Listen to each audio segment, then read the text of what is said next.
Friends border Gavaskar trophy को नहीं सामना को आसिला भयंकर तथ्य। बीसीसीआई करुनी तो टीम इंडिया प्रति बेईमानी।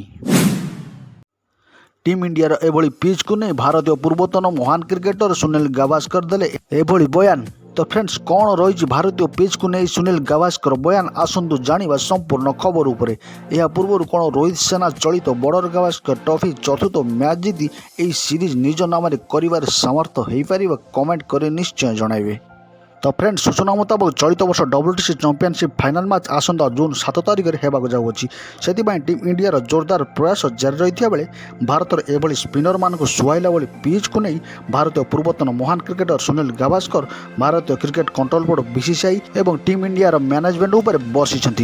सुनील गावस्कर कहवा अनुसार जसप्रीत बुमराह, मोहम्मद सिराज और मोहम्मद शामी को छाड़देले भारतर एमती कौन बोलर ना जी कि एकाकी 20 विकेट हासिल करें एवं टीम इंडिया बाध्य बाधकतार सुखा विकेट खेलने को पसंद करुच्ची।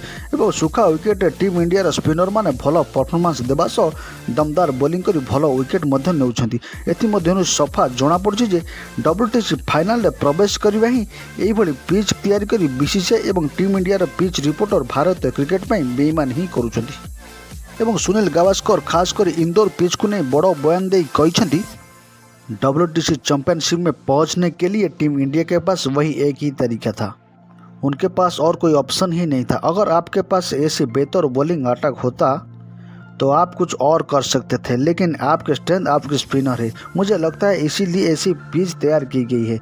इन पिचों पर बेहतर का टेम्परमेंट टेस्ट हो रहा था। तो फ्रेंड्स तो एबे देखिया सीरीज शेष मैच यानी कि 4th टेस्ट मैच अहमदाबाद रे होगा जाऊँगी। यही पिच रे टीम इंडिया तार समस्त रणकौशल लगाई चलित सीरीज जितबार केते दूर सामर्थ्य होची।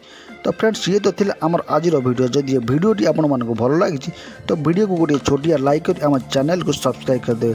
जय हिंद, जय जगन्नाथ, वंदे मातरम।